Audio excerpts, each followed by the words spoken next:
Hi friends, this is Mangla Pratap and Muralidharan talking to you from India. Today I'm going to talk to you about the nature of learner-learner interactions, learner-teacher interactions, and teacher-teacher interactions, because these three are very important in curriculum planning and curriculum design, especially in the second language education. Why is it so important to get to know about this in detail? Because remember, the very design of the curriculum, or the development of the curriculum, is all about actualizing what you have planned in real life. That's why we always say designed curriculum is different from actualized curriculum, or for that matter, tested curriculum or reviewed curriculum is different from the actualized curriculum, right? So there is a huge gap between what was tested and what was actualized, and what was originally designed and what was developed. And at the end of the day, what the teacher teaches and what the learner learns could be two different things, right? This is a reality which we can't run away from. So we need to really look at how to make it more relevant to the learners, how to make it effective to our learners. Are our learners quite happy with what we do? Are they really intelligent enough to understand whatever we have said? Or are they intelligent or smart enough to go beyond whatever the teacher has decided to put forward? So this is something that we have to really keep in mind when we deal with this. I'll say learner-learner interactions play a vital role in learning.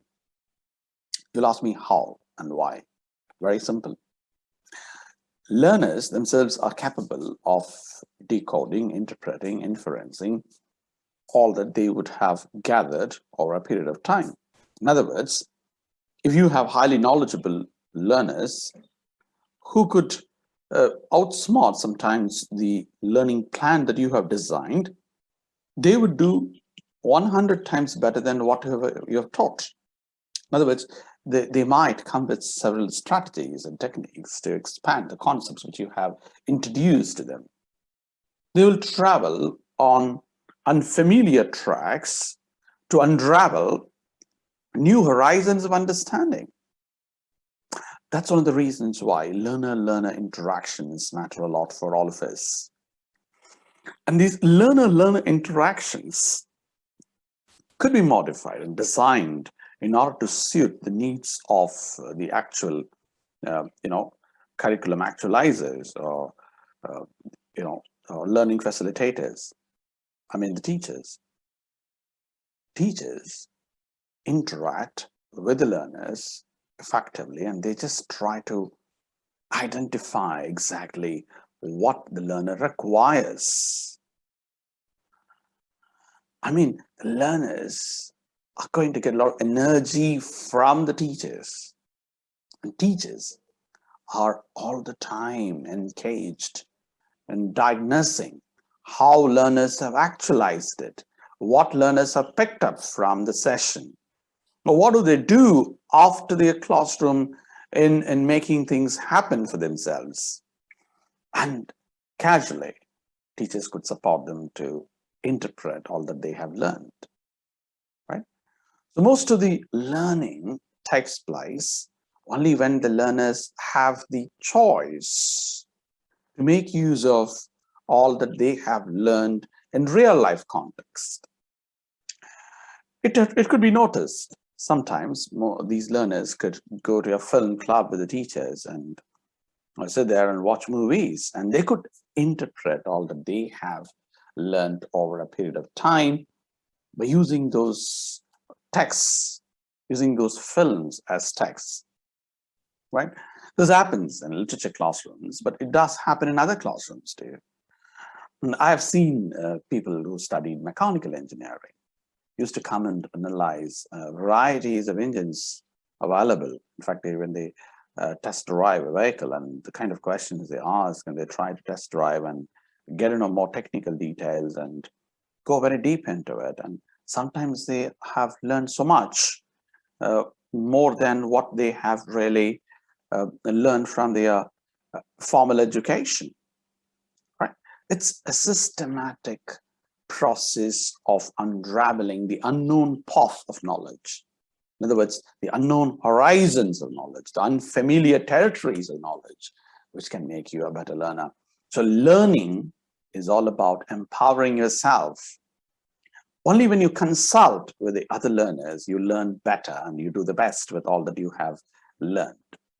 But that is one of those things that I would always suggest people to consider themselves, to be ready to consult, participate, to reorient oneself with interpersonal communication, to make sure we pick up several things from other people, right? The next important thing that I always, argue on is a learner-teacher interaction is as important as learner-learner interaction, because online classrooms have sometimes motivated students to interact with the teachers quite easily. But on some occasions, if you have a very large classroom, there is no scope for learner-teacher interaction. It seems to be a monologue, right?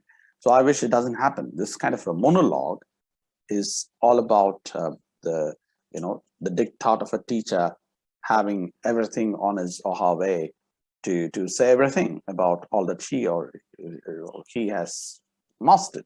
I mean, that's not learning. Learning is precipitate the process of thinking, enhance the process of interpretation, creating new dimensions of learning environment by making learners realize their capabilities, right? So this has to happen. For that, interaction is essential. Learner-teacher interactions are extremely important, right? So what else do? I would always say learner-teacher interactions ought to be strengthened by enlisting learner principles or learning principles of the learners, learning strategies of learners, and the techniques that we can help them, make use of it in the classroom to make them discover new dimensions of their learning. And very good step that we can always take is giving them micro-assessment details, feedback on micro-learning that they have achieved on that day. Kind of a sandwich feedback where you pitch in with something quite special about what they have done on that day, very positive things. You have to say very positive things at first, and then you may say what they have to improve afterwards. So that's how you can really influence your learners to make things happen, right?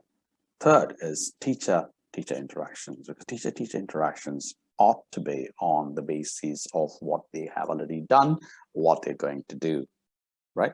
It has to be learner-specific interactions and learning-specific interactions, curriculum-specific interactions, task-specific interactions, and it could be even all about teaching the techniques of how to make learners quite efficient and effective in terms of making things happen.